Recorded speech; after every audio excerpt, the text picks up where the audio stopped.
This is a plot that I was looking at down in Templeogue a few weeks ago. I just pulled this 5-minute video together, right, just to show you the process that I go through, how you can use it for not just the smaller sites, but for bigger sites as well, if that's your type of thing.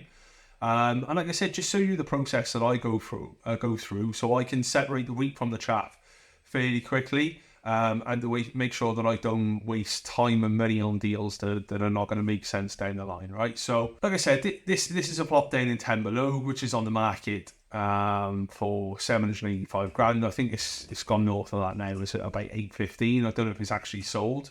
But my process was quite simple, right? What I was thinking was, given the new design guidelines, right, there might be an opportunity here to demolish the existing single-story building, which is already partially in, garage or storage type use, right? Demolish that building, split the title, build a new dwelling, 2-story, adjacent to the existing unit, right? And obviously, either build it out or trade on the site, right? That was the thought process at a high level. Things obviously needed to consider, overlooking from existing windows, protecting the amenity of the existing building, making sure I can provide safe access and egress for 2 dwellings as opposed to 1, and retaining garden space, right? So those were the immediate things that I was looking at. But obviously you need to go through the process, like I keep saying. So the next step was to read through the planning history, which I did. There was no adverse planning history. And obviously just to check local planning policy, which I keep talking about. When I've gone through that process, it's really important you check the land registry documents, because they'll show you up certain things that you won't see from Google Maps, right? And in this instance, there is, as you can see, a river.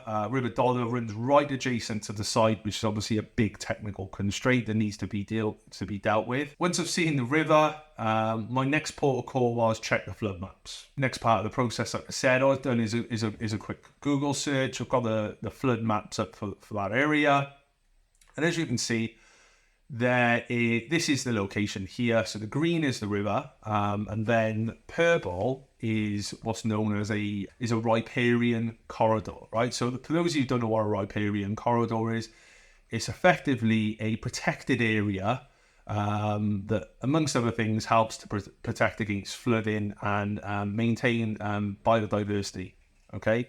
And crucially, in those areas, development is prevented within 10 meters of a riparian zone, right? So I didn't stop there, because my idea was, right, I was thinking, well, hang on a minute.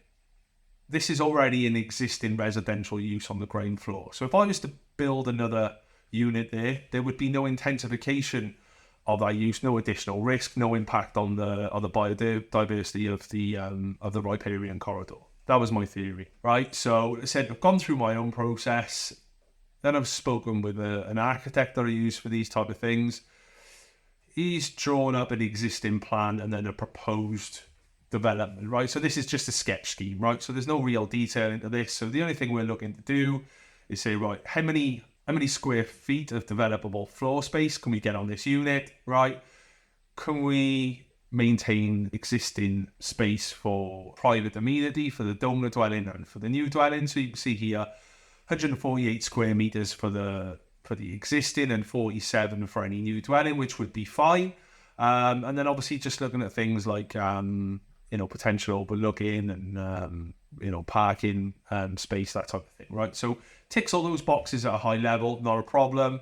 And with either scheme, right, you're looking at between 1,300 square foot and 1,600 square foot of developable floor space, which is obviously significant in an area such as this. But I had mentioned to the architect about the riparian restriction, which is 10 meters. He's just put a quick dimension on the plot just to see where that takes us. Now, as you can see, the 10 meter restriction takes us just into the river, right? Which you could argue the point, right, that like I said, it's an existing residential use.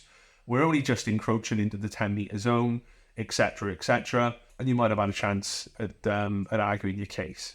Ultimately, right, it's a very big risk to pay 800 grand plus your stamp duty, plus your consultant's fees for a plot where you're not that confident. And this could come down to a subjective decision from a planning officer or an appeal, right? So a decision was made that it was too big a risk, and that we wouldn't proceed with making an offer. What I would say is, if we already owned the house, would we have gone forward? Then absolutely. But I suppose it's just managing that risk and reward, isn't it? Yeah, I suppose I just I wanted to put this video together just to show you the process that I go through, and the things that you need to look out for. I'd say 90% of people aren't even aware that a riparian corridor exists until they appoint a planning consultant, in which case you've already done a few grand's worth of fees. So just watch out for that, build it into due diligence. But nonetheless, when you're looking on the market for stuff, or even off the market, don't rule these plots out, and maybe start looking at them with a different set of eyes. Because, like I said, there are opportunities to do this type of stuff in these type of locations, whereby, like I said, a self-built plot there, if you were able to execute this plan,